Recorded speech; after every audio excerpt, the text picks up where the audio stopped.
Auto sequence start in 5, 4, 3, 2, 1.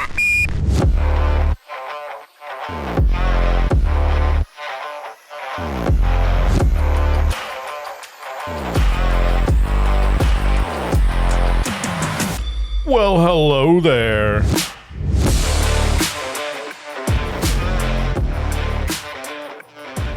Welcome, my fellow deep thinkers, to another installment of Canned Conversation. My name is Andrew, and with me, as always, my good friend Steven. What's up?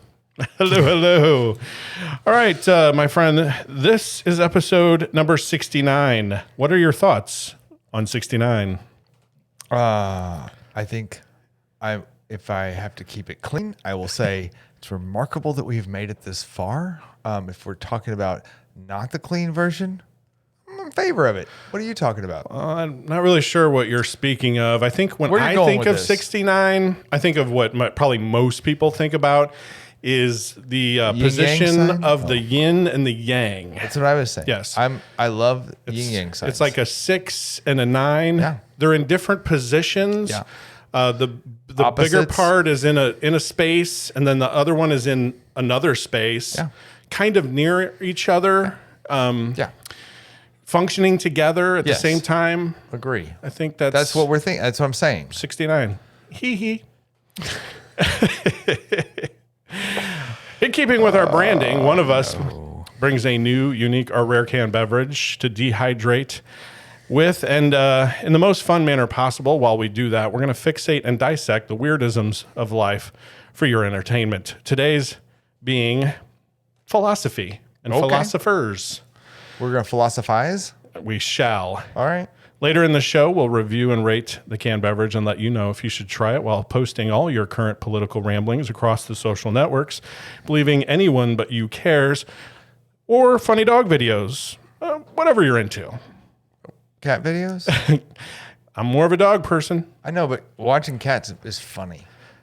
I think, Okay, whatever you want. I will give you cats. Okay. Other people enjoy watching dog videos. Okay. I wouldn't say one is necessarily better than the other. Cats are better. More funny? They're dumb. I'm just kidding. They're dumb. Cats I are thought great. cat people thought cats were far superior. Oh, far smarter. Yeah. than dogs. They're so silly. All right. So let's get a can together. Yeah, that's what please we do. do. Let's do this. So let's see if I can get the right one. Hit some right this buttons. episode. Yeah, there's a lot of buttons on the machine. Archaeology is the search for This facts, sounds familiar. not truth. If it's truth you're interested in, Dr. Tyree's philosophy class is right down the hall.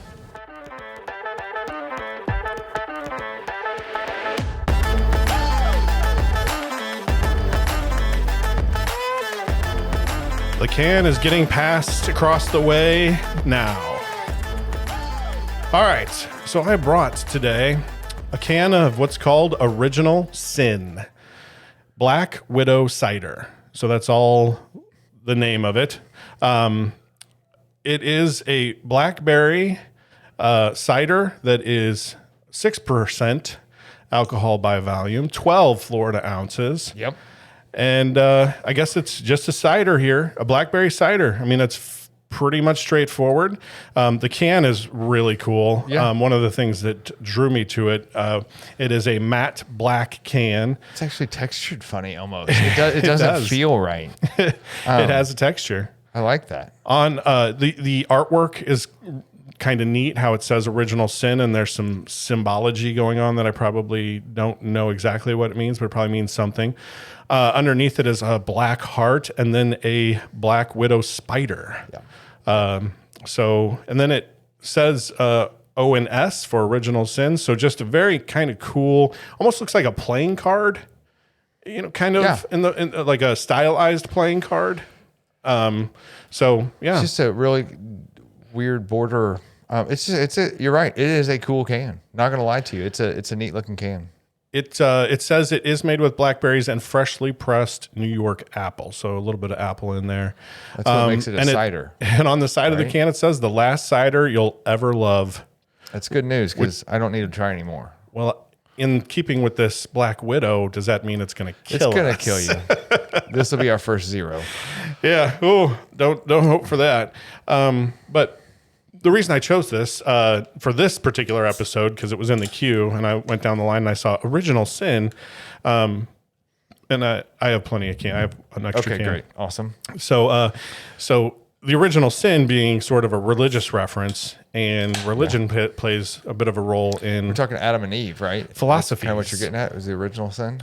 Well, just religion in general. Like Okay. it's a part. It's a deep part of Christianity, right? Is the concept of original sin. So we're not going to get too far into religion, but it's going to play a part in philosophy. Great. So I wanted to talk about some fun philosophers. Bill and Ted style, maybe. Or they only had a couple. Bill and Ted's Excellent Adventure. You had already mentioned when I said we're going to talk about philosophy. That's all I said, right? Right. We're going to do canned philosophy, and you said Socrates. right, but then said. Socrates? Right, Socrates, right. I like the Bill and Ted reference was pretty immediate, so that's great. Philosophy, for those who are pondering, like I know everyone knows what philosophy is, but what is the true definition of philosophy? Comes from the Greek meaning love of wisdom. So that's what philosophy means. Okay. Now, my question to you is, what does philosophy in sort of plain Jane English, do you have thoughts on philosophy?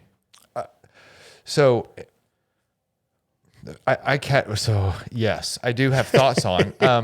It's probably more relevant to what I do for work, but we categorize people in my genre of work, and we go, those people are the philosophers. These people are the more pragmatic. These people are the more technical, right? So we start categorizing people, and those philosophers are the ones who like to just pontificate about the idealistic world in general, and like how things should work and how you should apply concepts to things. And they don't do anything.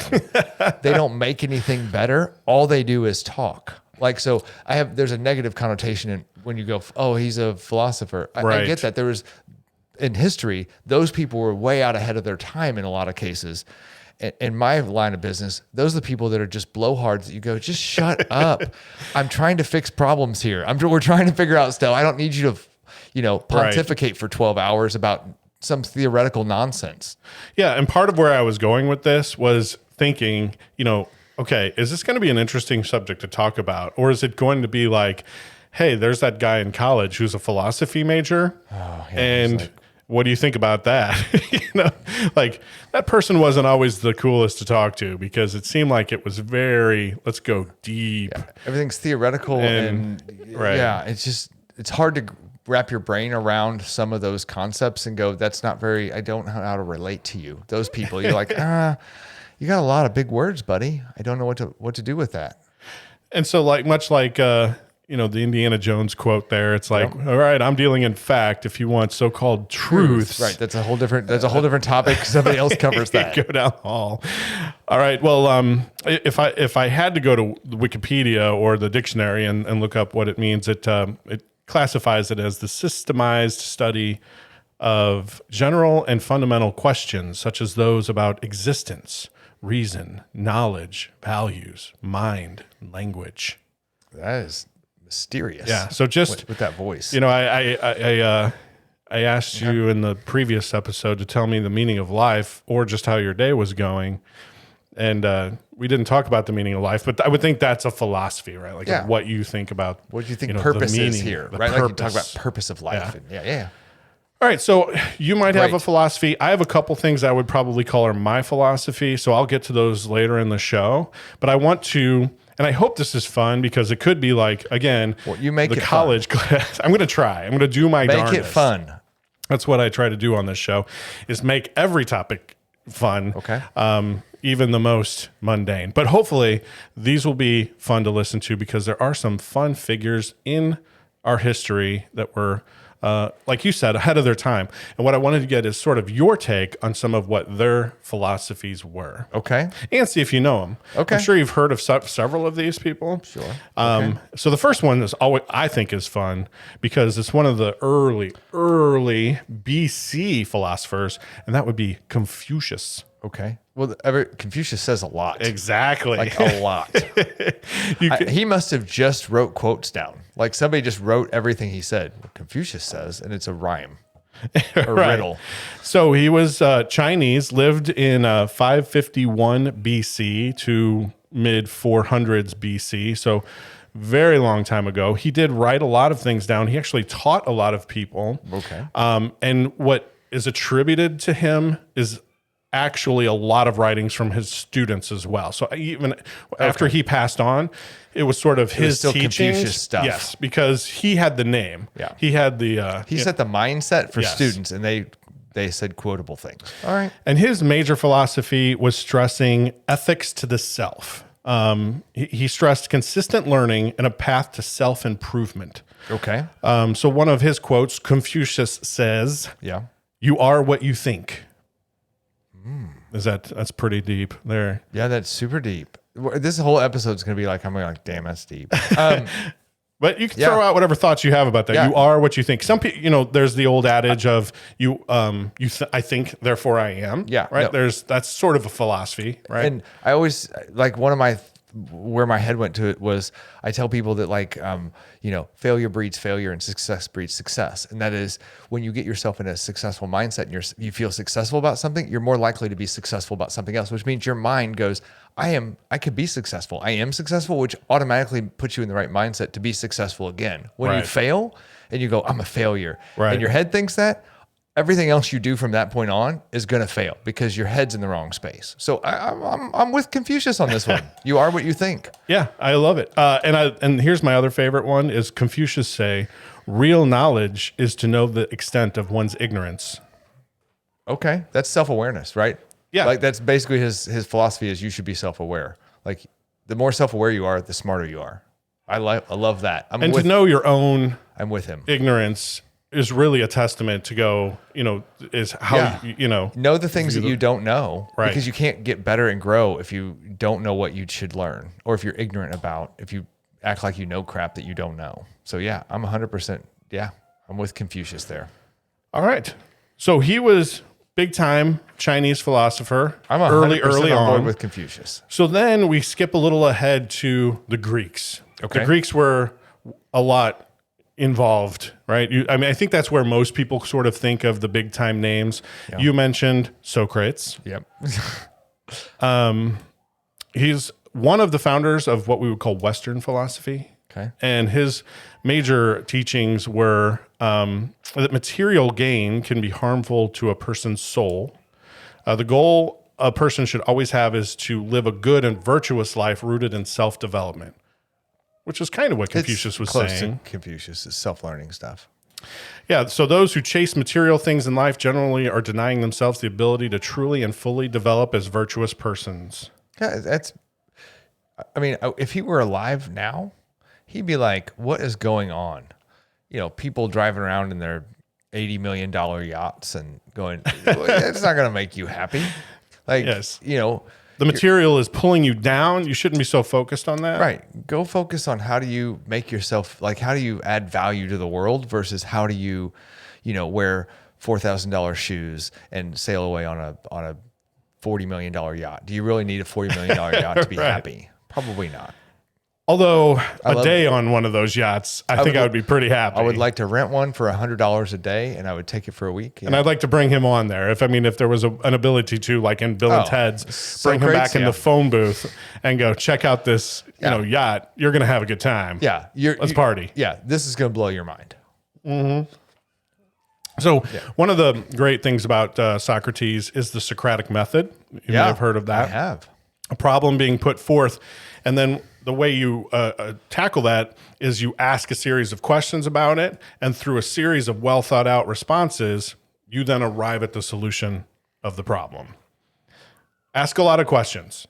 I'm fully on board with that. 100%. I love asking questions. If I don't know something, I'm like, tell me this, tell me this, tell me this. I get in trouble for asking too many questions, but I also think there's such a thing as powerful questions, and being able to figure out what powerful questions are that drive the right discussion. Pretty important. But I think that's kind of what he's getting at is you ask the right questions, and all of a sudden you start driving to the right solutions, and you get past all the kind of the clutter and the noise that people kind of surround these problems with, right? And you get down to the root of the problem. You're like, oh, that's it. That's what we need to solve for. You're like, oh, crap, we've been talking about all this other nonsense for a while, but you ask enough questions and you get down to the end.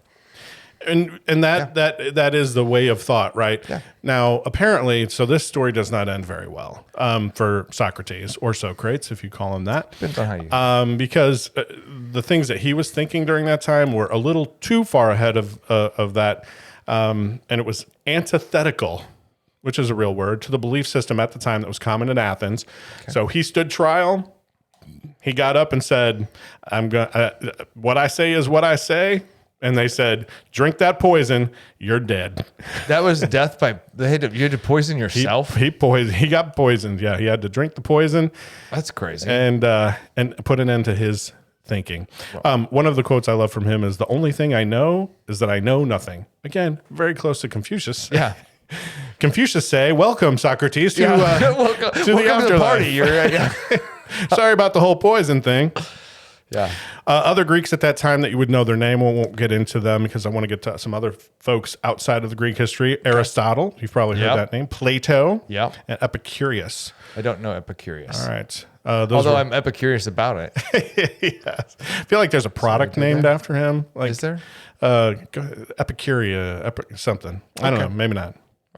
All right. So the next one I'm going to get to. So we've pretty much agreed with these philosophies. Yeah, I'm on board with everyone. We're going to probably make a little bit of a right. If I had to guess, a little bit of a right hand turn. Yeah. Nicola Machiavelli. Now I'll ask first. What do you think his nationality is? Is he Italian? Oh, that's a winner right there. You got that one. He is Italian. He wrote a book called The Prince. You familiar with that? No. Ever heard of it? Okay. It's have you heard of Machiavellism? No. All right. And that's probably a good thing because his philosophy is summed up by the phrase, "the ends justify the means." Ooh. He said that he advocated that rulers have a characteristic of ruthlessness and control rather than justice and compassion. There's an argument to be made for that. Yeah. Agree. I mean, so we talk about outcomes a lot in the in the workplace, right? Is you're trying to get to an outcome. I don't necessarily always care how you get there. And that's end justifies the means, right? Is saying, I care about an outcome. How do I get it? Unfortunately, we have some of those people who are going ends justify the means at work too. And they're like, I'll be a tyrant and there'll be a wake of dead bodies in my path, but I'm going to get to this outcome. And you're like, that's not the way we wanted to do that here. Right. But yeah, I feel like that's kind of what you're getting at is that, and sort of in the terms of ruling, right? If you think of it on a scale of like a country, and you go, well, I have a lot of people I have to rule, and I can't make all of their lives all happy, joy. Yeah, I know. Necessarily. So I'm just going to make them fear being wrong or not doing what they should be doing in order to make this society function. I need the penalties so bad that conformity happens because I need to be able to control this, right? Yeah. And if I lose control, everything goes to hell in a handbasket. So I have to keep control. Control is what your outcome is. You just do whatever you need to do to get control. And sometimes that's bad crap. And so I think there are people that would argue that's a way to get control, but no freedom and no real sense of justice for individual. But their personal outcome has been achieved, regardless of how you get there. So, all right. So that was Machiavelli. He, by the way, lived in 1469 to approximately 1527. So we skipped ahead just a smidge. He was alive when Christopher Columbus sailed the ocean blue. Yeah. So we moved into the after Christ from the philosophies of before Christ, and we moved after. Okay. So then we're going to talk about Calvin and Hobbes. Have you heard of Calvin and Hobbes? Yes, I have. Okay, what do you know about Calvin and Hobbes? Well, one of them is a tiger. Yes, and tiger. the other one is a small blonde boy. Yes, a young boy. Yeah, young lad. And is the tiger real or not real?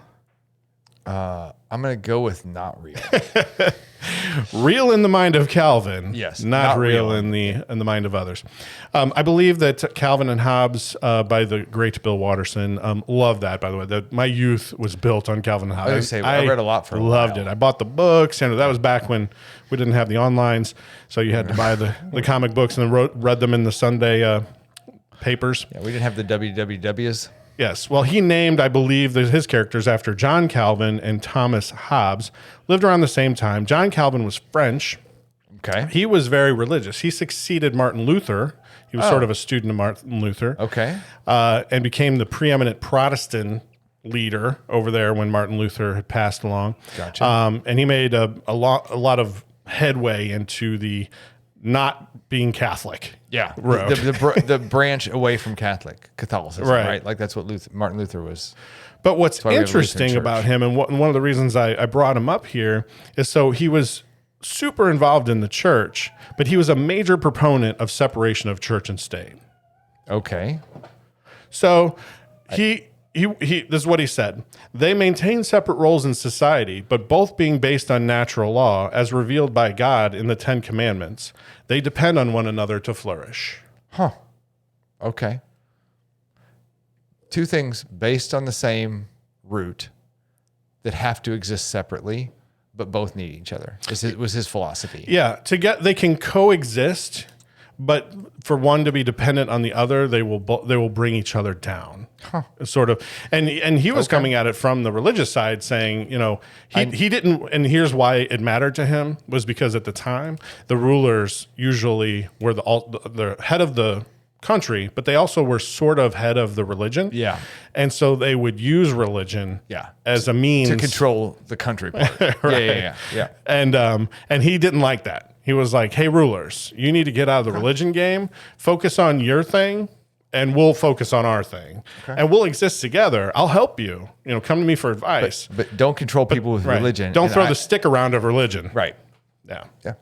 All right. So makes that's sense. good. So that was Calvin. He was the young lad. And then the tiger would be Thomas Hobbes. He was English. The thing I liked about him, his main concern was of basically political and societal order.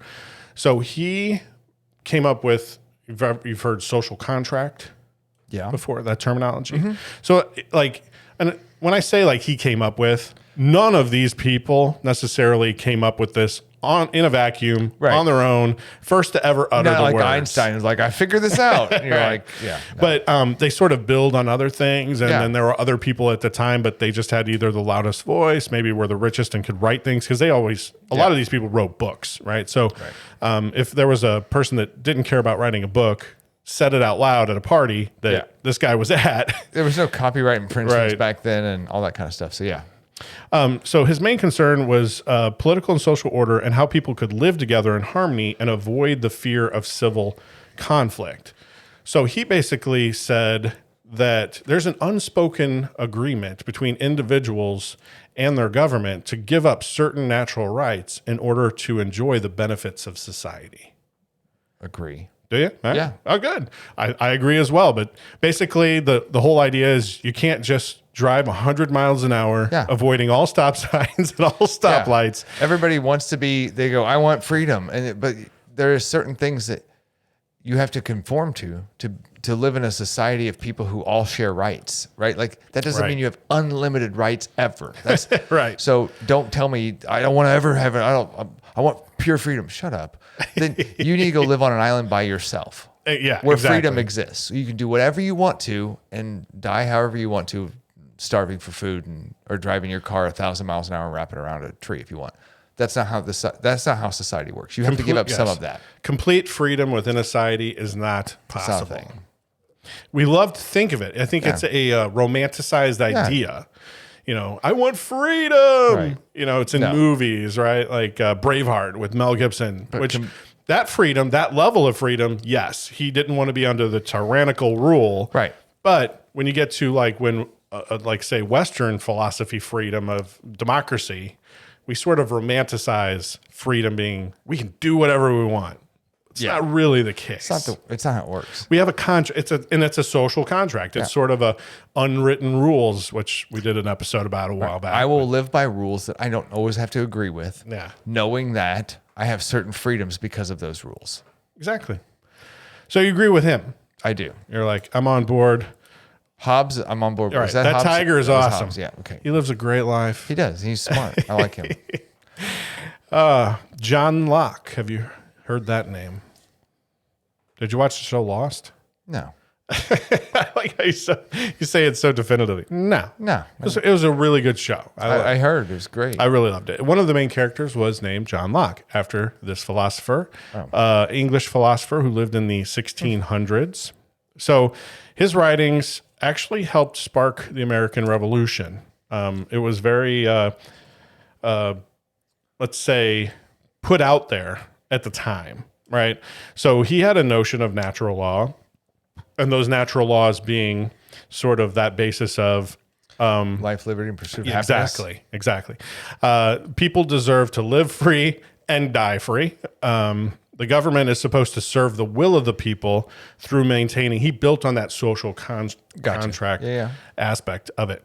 But he so I'll stay on this theory because he had another theory that I want to get your take on. But so just to wrap this up, the government serving the will of the people. Yeah.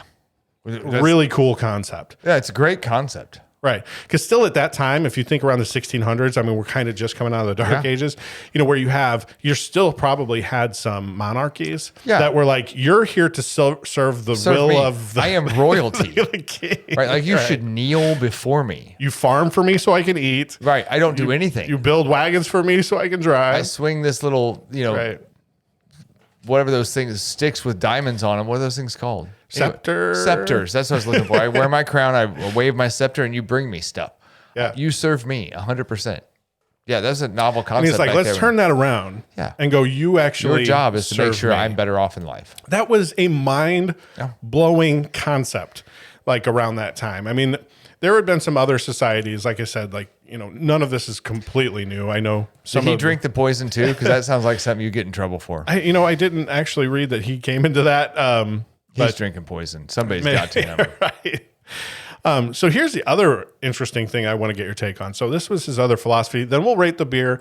Okay. We'll come back and do some more philosophers and sort of wrap it up with, sort of what we might say our philosophies are. Because you might have taken a few of these and gone, yeah, I like that. I like that. Yeah. Or you might have had your own unique philosophies that you're like, I'm just waiting for him to serve up the T-ball and boom. Yeah.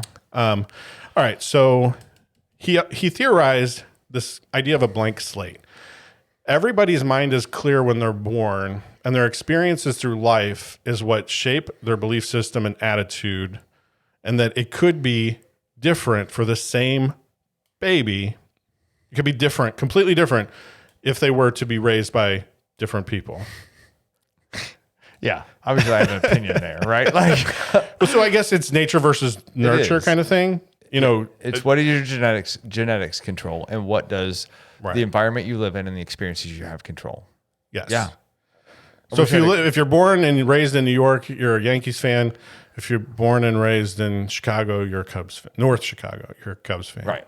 Not a Sox fan. Well, that's South Chicago, but you're still, and you hate. And if you're born in New York, you hate the Red Sox. And if you're born in Boston, you hate the Yankees. Yeah. I mean, you can see that same philosophy all the time. I feel like when you look at people who were born in small towns versus medium-sized towns versus cities or urban areas, and you go, your experiences, who you interacted with on a daily basis shapes who you are. It just is what it is. Like if you don't experience multiple cultures in your daily life, you don't interact with people from different backgrounds and different cultures like you would in the city. If you do, like in a small town, you have no concept of how people are different, and why that they're different is not negative. You just view them as different. Like, somebody from an Indian background or an African-American background, you don't understand them because you never deal with them, right? Like you don't deal with anybody from that culture or have that background, or they have that experiences. So all they are to you is different. So I grew up in a small town. Like we didn't have some cultural diversity. We didn't have a lot of, minorities there. And I actually missed this because one of the reasons that I brought that up specifically was I missed this on John Calvin. One of his tenets was he believed the concept of predestination, and that he said that. Well, now this is a little bit more religious, but he said that God has already chosen those who will go to heaven and hell, regardless of what they are doing on their lives on earth. He should probably flag them because the people who aren't going should know. Like, because they just do whatever they want. Yeah. I mean, you going to church isn't going to make any difference at all. You got a free Sunday now. I mean, like, I'm just saying, if you got the, you don't have a ticket on the train, you're like, I'm not going anyway. Yeah, that would be brutal, though, wouldn't it be? Like if that existed, and you're like you grow up a little bit, and you're like, by the way, you've been flagged. Yeah. You're going to hell. You're like, why would someone do that to me? Like you're the runt of the litter, right? Like, and you're like all these other dogs are going home, and you're the puppy in there that's got the weird tail and it's smaller than everybody else, and you're like, screw it, I'm going to make the best of this on the farm that I live on, I guess. Yeah, that one was brutal to me too, because I was like, man, predestination, right? And I kind of I wanted to get a bit of an expanded view on that, to just go, okay, think of it in terms of maybe not you don't go to necessarily heaven or hell, but the thought of whenever you're what do people call it? Like your destiny. Do you think that there's a destiny, that there's a preordained something in your life that's going to happen that was already kind of scripted out? You're just trying to get there. Destiny sounds like it's a destination to me. And what I think of is you have a purpose, like figuring out how to unlock that purpose is why you're here. Like that may be how you live, who you interface with, or who you impact in life. It's not necessarily like I'm destined to be, like my destiny is to be CEO of this company and and rule from on high or whatever. Like I feel like here's my only example that just popped in my head, which was like when you look at like what's going on and the Queen just died, and you've got Charles is going to take over as the king, or did take over as the king. You've got people like Harry, who's like he's in the line. It's going to be like there have to be a catastrophe for him to be king. But like he is in a royal role where he doesn't have to do anything. His destiny is decided for him if he wants it. And he's like, peace. Right. I'm out. I got In fact, I'm going to go live in America. Yeah. I got this lady I like a lot. She now seems his to be wife. Pretty independent. We're going to go hang out over here, and we're going to still do, like, his purpose in life hasn't changed. His destiny completely did, in my opinion. Like, he was like destined to be all the royalty stuff. Right. He's like, I'm going to take a hard right and go, I'm still going to do all the stuff that I think would make my mom proud. And I'm going to like try to give back and try to be engaged, but I don't need all that. That is not for me. That ain't living for him. Yeah. But like, I think you have a purpose. I don't necessarily think it's a in destination kind of thing. All right. I don't know if that's too wishy-washy. No, I love it. All right. Well, let's talk about original sin and whether you like it or not. I'm a big fan of original sin. Any kind of sin. If I rate this high, that God sounds already said weird. I'm not going to heaven, so I'm on the fast train. I think your flag is for heaven. Yeah. What? Nah. This is yours. You It brought is. it. I was just waiting to see if you had any. Okay. I don't. So Black Widow Cider. I'm really digging this. It's one of those interesting beers, in that I wonder if my taste of this beer is related to what I drank before it. So You cleansed your palate before this. I did. Well, you and I, when we sit down, right before we turn the mics on, we typically will have our beer of choice, just and kind of discuss things out a little bit. So, it's just this is very flavorful, right? There's a lot of flavor to it, and we've had some beers tonight that weren't as flavorful. So when I'm drinking this, I'm like, man, this has some really good flavor, and I'm wondering if that's like tainting, sort of the way I'm thinking about this, because in my mind, I'm like, this is pretty good. I cleansed my palate between hand, so I wouldn't have the other thing, and it's actually decent. Yeah, it's real good. It's not overpowering, but it's definitely got a really good. It's got good taste to it, and it's definitely not muddled. You can taste the blackberry or the grape. It says blackberry is, I guess, the main one, and then it's got some apples in it. You can really taste the fruitiness in it. And obviously, if you're a cider, that's kind of the intention. But I really do like. I think I like ciders. Sours kind of go a little too far for me sometimes. Because there'll be that tartness will start to get your tongue inside out. Right. Yep. So if you back off the tartness, that's what I call a cider. That's probably what everyone calls it cider. I don't know. Again, I'm not so mature that I know the full spectrum of how to put these all in a row. A cider is made with apple. That's what makes it a cider. That's it. Oh, it's not okay. Literally, so it has to have apple. it has to have apple to be a cider, I believe. Correct me if I'm wrong out there in listener land, but right. I'm gonna go with 98% sure. Every cider will have is based in apple, just like Then it can have some other fruits in it. they'll add flavoring to it of like this is blackberry, or they'll have pear or like prickly pear or whatever that kind of other stuff I is. figured fruit was definitely had to be the main component, but I didn't know apple had to be that fruit. I think it's apple. Okay. It's only apple. But it's not a sour. That's my point. Yeah. Is it doesn't It's not push bitter. over into the sour or the tartness. I wouldn't call that tart. I would say tart. But I think ciders can have those green appley, bittery taste to them too, yeah, right? This doesn't. This is very. It is a little, and it's not overly sweet. Yeah. But it does have some of that fruit taste. So I'm gonna. Oh, What are you doing on this tough. Is it the last cider you'll ever love? I'm Because you gonna could say die? for a cider. If someone goes, "Hey, I'm in the mood for a cider," I'm gonna say, "I know a good one. Original Sin. Let's do that." So in that case, I think I give it a 4. I'm not gonna. I'll seek it out in that manner to go. This is probably one of the better ciders I've had. I'm gonna go look back on the list and see if I've rated any other ciders as a 4. I should start printing that out and like We having should it. have some data. But Now that we have had so many, 69 because episodes plus the ones Yeah. we did before it. But we've had a couple ciders, and we have, one of them we rated high, and it was something with a river brick or something with a brick. Do you remember that? that we got, from friends of ours. Yeah. So And that was a peach. it was a peach. And that was really good. Yeah. Yeah. And it may be also a 4. This is really good. I'm 100% with you and agree with what you said. I also think it's a 4 on a cider scale. Excellent. Do I drink this do I drink this in exchange for a beer at night? Maybe not. But it's really actually a really good fall. Yeah. Like it timely. I like it. Yeah. Fantastic. Digging it. Excellent. All right. Awesome. So we're at 4s. Good. 4 and 4 makes 8. So go find yourself some Original Sin. It's got a big Black Widow Cider. You'll like it. I promise. We'll put the pictures everywhere like we normally do. Let's get into the 1700s. Jean-Jacques Rousseau, which I'll bail you out. It's not French. You would think it's French, but they're Genevan.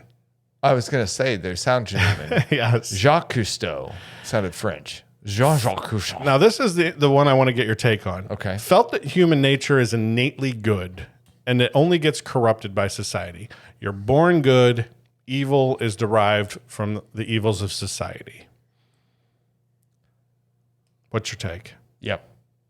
So you believe that. So you don't believe anyone's born evil. No. The serial killers of the world, let's say the Jeffrey Dahmer or the John Wayne Gacy. Something shaped your brain. So when we that's tough, man. And it could have been things in their youth. I mean, a lot of those people have had like some sexual assaults, I think, that happened. So I'm going to take those out. I do think that there are some people that have gone through that serial killer thing, and they're just chemically, their brain doesn't function the same way. And I think so. There's some genetic anomalies to that. 99.99% of people, I think, are just born good, and through fear or bad experience or whatever it is, their behavior changes to not be towards positive. Focus on positive things. So you start being scared of something, or you start fearing things, or you start, you suffer through a trauma, and it affects you in some way, and your brain's not coping right for it. So all of a sudden your behaviors change. But you weren't born that way. You changed because of something. So I think you're innately born good and have had something that happened that changed your behaviors. Yes. So in this thought instance, I think of like, say, an island. 2 people born on each side of the island. One has more food. The other one is have a harder time with food. That one's dying of hunger. The one with the more food kind of sees the other one and sees that they're dying. Do they give them food without any society around them, right? They're just born on an island. There's nothing really around them. Do they innately give them food, or do they innately hold back and go, I don't care if you die? Doesn't matter I'm to torn me. on this one. I'm torn on this because I think innately we're also very So we've talked about a couple things on the show before, like Maslow's hierarchy Right, of the needs, needs. And lizard brains. And like there's something in you humanly that says my needs are more important. I have to Right. address my own needs before I can address somebody else's. So there's something innately selfish about you as well as a human. Right. That almost contradicts that whole statement. That's what I'm torn with. Is I'm like, I know. That's damn it, because why I want to say it's yes, we're born good. And then I go, but then you grow up and you go, I'm hungry and that guy's hungry. I'm feeding myself first, which means then you have the conflict of, is that really bad? I got to stay alive to help Right, that guy right. too. I don't know. if you have so much food that it's not even going to be a problem, I think that's Then you where, help that guy. Right. Then you're on board. But would they? And that's I think the question. Yeah. And your philosophy is you think that they would. I do. All right. And also what I love about Rousseau here, way ahead of his time, and he said people are too concerned what others think of them. Oh God, he would be so Attempts disappointed. to raise one's stature in society by posting on Facebook or Twitter. we're born of trying to change the opinions of others are destined for failure Yeah, was he the first one that coined and unhappiness. TikTok comments will ruin your life? That's basically what he said, but Yeah. in the 1700s. It was like He was I like have this Notre theory. Dame or something. That's crazy town. Right.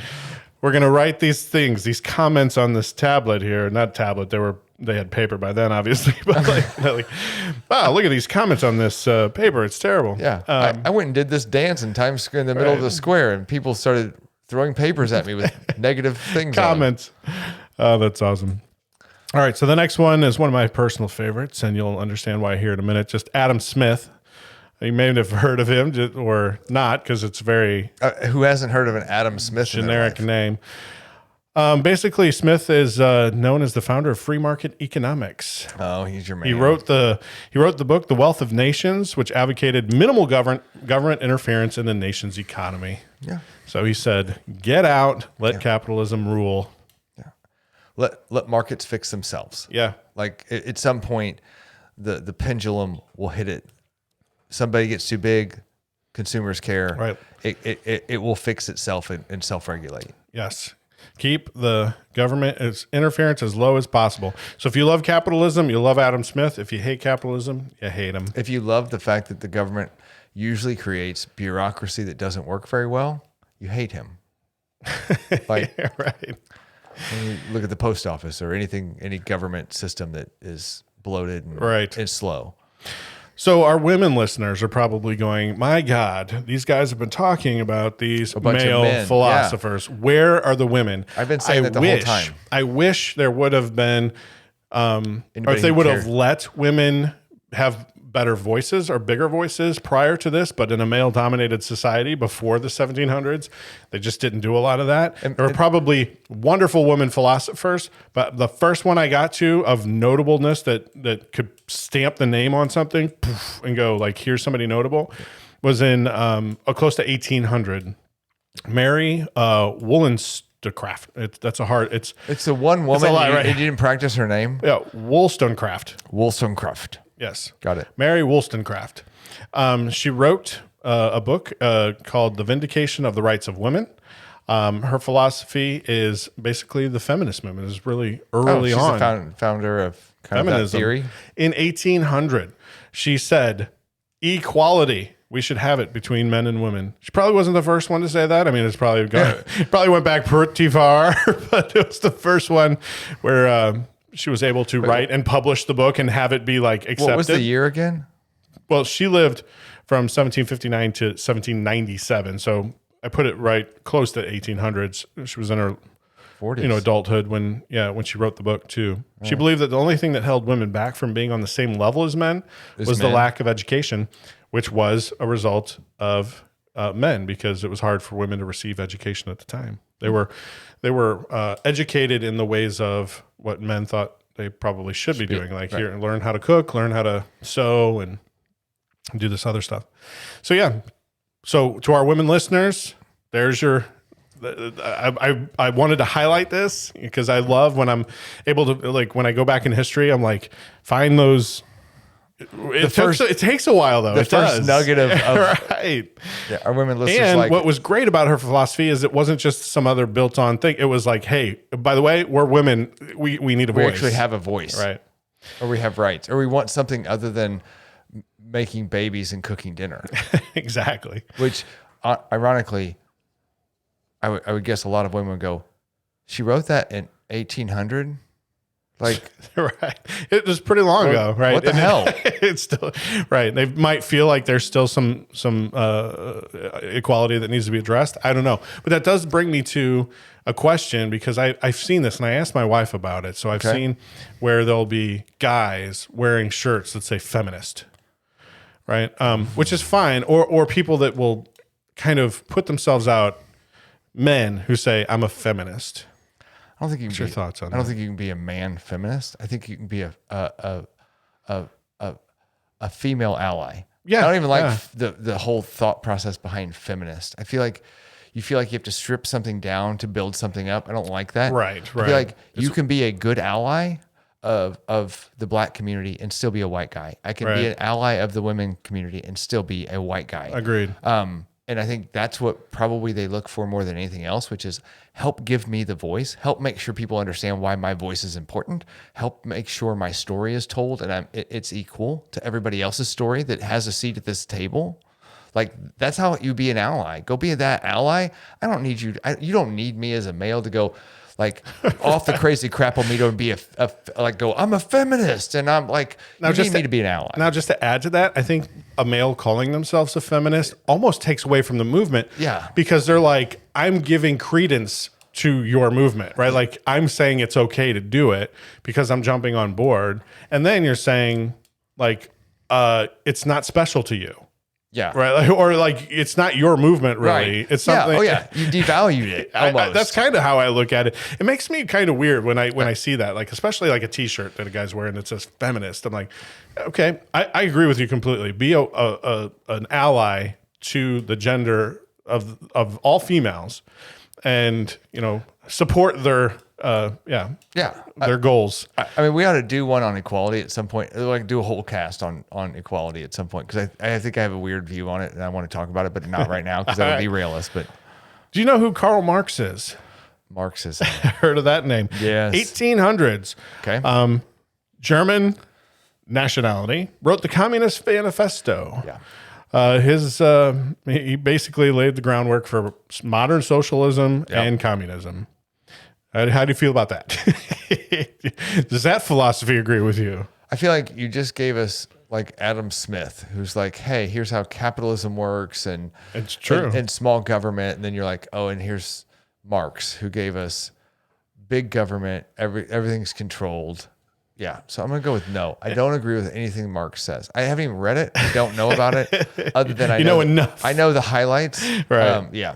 What's funny is, and to your point, like, Adam Smith was living in the late 1700s and then Karl Marx was in the early 1800s. So it probably was a almost direct response to that, right? Like and it was probably his upbringing, right? Because he lived in a much different world. And unfortunately, I think there was a lot in his world, things that got taken advantage of where he saw government as whole, he just like, hey, we need to spread the wealth around and not just have one ultra rich person and us supporting him. So yeah, we don't believe in that. John Dewey, heard of him? He's an American. 1859 to 1952. We're starting to get into modern times. I worked with him in the call center. Did you? That's nice. I think it's a different guy though. You weren't alive in 52, so I don't think he died until at least 2020. No, 20. one of the most famous teachers in modern history. Okay. Dewey believed that schooling was both restrictive and too long to be effective. I put this in here for my kids. So is that where the Dewey Decimal System came from? It is not. And I wondered when I said that, because I looked that up specifically too, because I was like, I don't think this is the same guy, and it's not. There was another. There was person. a different decimal. It was, but this guy, he basically proclaimed. He said, He philosophized. for children to get an actual education, they need real world experience rather than sitting in a schoolroom. Oh my God, yes. And all kids in schoolrooms would applaud at that statement. Yeah. and I would guess that most parents who've watched their kid go through school and go, okay, now it's time for college or something. You should have real world experience. Like you can't go to school until you're 23, go to college, right? Or like, what are you going to do when you get out? Your resume says I went to school for the last 23 years. Like you need to know how to do things. Like you should know how to fix things with your hands or change your own oil or build something with, using, have some carpentry skills or have some, like I've all my half my family's got like welding and like real life physical skills that they can go earn a living doing. Like ridiculous. Or just life. Yeah. Right? Just like how to you don't even have to necessarily earn a living, but you don't have to go get someone to necessarily fix an easy plumbing problem. Or know how accounting works. Yeah. Like so you can do your own taxes. Yeah. Agreed. Know how investing works. Like some of those things aren't even like taught very well. And at least all the way through high school, it's like you can get out of high school and not know how to do basic stuff, like live. I agree. I do my own taxes and for not only personal, but like for a small business, but I love knowing the ins and outs. The thing that when I hear people go, I have to take my taxes and I just grab a box of stuff and I give it to a person. I'm like, what? How do you know? How do you know that's all good and right and what you're doing? Do you even know what's going on? The one time I've been audited was when I did that. Just for the record, I've done my taxes since I was forever. Like whenever I started doing taxes, I've always. Dad's like, you have to do these. Like he used to do them with pencil and like long form. Sure. Like he made us do them in pencil. I'm like, oh, this is horrible. And then TurboTax came out and did all that. But we're not sponsored by them. Yeah, we should be. Maybe. But yeah, because I use them. But yeah. And then I use H&R Block's tax software. Oh yeah. But not their actual No, tax not their people, because I went to their people. It's anyway. But yeah, the one time I got audited is when I go, it's too much this year. Like I had too much going on. Had people pass away and had like all. I'm like, I don't even know where to start. Right. Here's everything I know, and I gave it to a guy, and he's like, okay, your taxes are done. And 2 months later, I got a freaking, hey, you're being audited. I'm like, and you missed stuff, and you owe us money. And I go, never again. Right. I will figure this out before I let somebody else screw this up.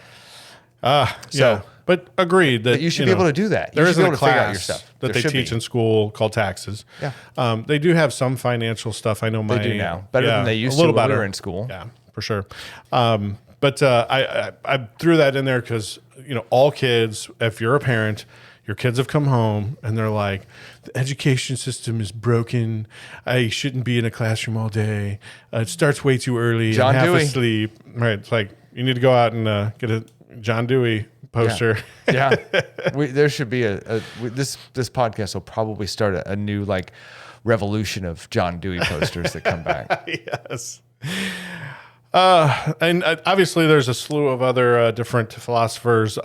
One just I wanted to quote. I didn't want to get it too far in, but Nietzsche, if you've ever heard of that name. I don't know why. Friedrich Nietzsche. It's a little bit longer than that, but I think people just call it Nietzsche. I hope that's the right person because that's what I keep calling him. This is one of my favorite quotes that I pulled out. It's hard enough to remember my own opinions without also remembering my reasons for having them. Jesus. And I thought that was great. I'm like, yes, we all have opinions. We have reasons for them, but it's hard to remember. Yeah. So I feel I like wanted. that's the guy who should have started Facebook. I have an opinion. I don't remember why. I'll post it out there. Yeah. I'll throw it out and see what happens. So I wanted to kind of wrap it up on our own philosophies. Okay. So do you have any, philosophies, I guess, that you would say are tenets, because we have thoughts, right? And we have things that I think belief systems necessarily, but sort of philosophizing in the realm of life. So it sounds dumb. And I when you said this whole topic, this is the first things I had like two things come to mind. One is when my youngest was going every day going to school, I made a point. Like, I think you figure out your philosophies when you're parenting, honestly, because you go, I want them to grow up and know this. I want them to be this person. So every day I was like, be kind. I don't care what else happens. Whatever you do in school, be kind. Somebody needs it. I don't know if it's like a teacher or a student. Somebody needs your kindness. Go be kind. Yeah. So that's one. The other one I thought of was perception's reality. Yeah. And that I don't care what you think. Like, you can't convince somebody that their perception's wrong because it's their reality. Like, if you go, oh, well, you just perceived my joke to be offensive. No, it was offensive to that person. That's their reality. Is they're like, I was hella offended. And you're like, you just perceived it as offensive. I didn't mean it that way. Nope. Their perception is their reality, and you have to deal with that. So you're dealing with people's perception. What you perceive as a perception, but it's their reality. It's the world they live in, and you have to figure out how to live in that world. No matter how right you think you are. No matter how right you think you are, they are going to perceive it the way they want to. And if you have to function with them, then you have to. You're dealing with their perception, which is their reality. Yeah. All right. So that be kind. Did you get something stuck in your throat, or was it dusty, or did that just hit you a little bit? It does. Every time I think about it, I'm like, I wish I would have done more of that kind of stuff with both of my kids. Like, just going, I don't care what happens at school. Like, this is the kind of person I need you to be. So yeah. There you go. I think some of mine go along the same path here. Now, I had a little bit of extra time because I'm the one that put this together. Of course you did. So here I have a couple of basic highlights here for my philosophy. I have no idea if there is a God and what form God would take, as they've never introduced themselves to me. The extent of what I don't know is so vast that I would be extraordinarily self-indulgent to assume that I do know everything or do know enough to say whether there is or isn't a God. So if there is, fantastic. If there isn't, so be it. But where are you at with aliens? Because you know enough for aliens. I know that they exist. I would say 100% they exist on other planets, but they have not visited here. Okay. Now we've got God and aliens out of the way. But so that's your religious philosophy. That's my religious philosophy. Okay. Which is probably agnostic if you had to put it into a label. Yeah. My number 2 is spread love and humor while following the golden rule, which probably is sort of like be kind. It's probably exactly that. Because if there is a God or a heaven, living by these means will surely result in a positive outcome after death. Yep. But will also result in a positive outcome in your day-to-day life, right? Humor, I love, and I think it should be it's healing. It's good for the soul. It's good for a lot of things. But spread humor, spread love in all the things that you do, and treat other people like you would want them to treat you. It's pretty simple. Yep. My third one is live free or die trying. And capitalism rules. So that's what I'll say to that. And then my last one is I'll have to quote another person because those are my beliefs, right? Those are the things I hold true. But if a push came to shove, would I die for these beliefs? I have to quote Bertrand Russell and say, I would never die for my beliefs because they might be wrong. That's awesome. So with all that said, I will... Anyway, for one, I love that last quote. That makes me laugh hard. I will tell you, you just touched on something that I wish I would have come up with. So I say all the time at work, happy people do better work. And so I'm a firm believer in make people smile in your day. They will do better work. They will be better people. You do better work when you're smiling. You do better work when you're happy. So I love the spread joy, spread some love. Make people happy. I will, if I'm smiling with you, I'm all bought in, right? Yeah. Like if you're pissing me off, I'm less likely to help you. Or if you're making me feel like, a couple of episode ago when we had Troy Aikman's beer, I'm like, I'm not going to help you. It just spread that. That is, make people smile, make people happy. Love it. So. Yeah, and that's what we attempt to do here. Every day. Hopefully we have done that. This all started with us doing. We entertain ourselves first and foremost, but then we thought, hey, could we spread this out to anybody else? Yeah. So if you're listening, we hope that we continue to do that. We always love interacting with all of the folks that either text us directly, reach out on the socials, leave comments wherever possible, wherever, we're hit in us a lot rating, of different places. Wherever you get your podcast, right? And I saw a couple of new ratings come in, which is really cool. I think on Spotify. Cool. On Spotify, we're now via video. You can see us if you listen on that platform. Apple hasn't quite gotten there, but it's just a thing with Spotify. So you can see the video. You can see that on YouTube.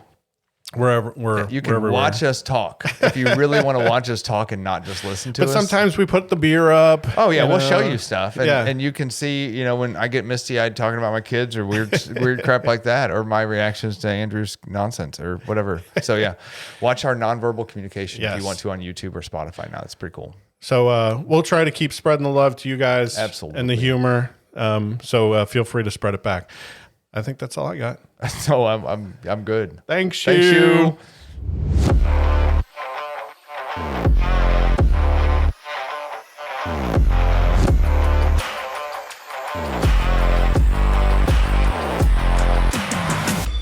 I think this is the end of the show. Therefore, it is profound.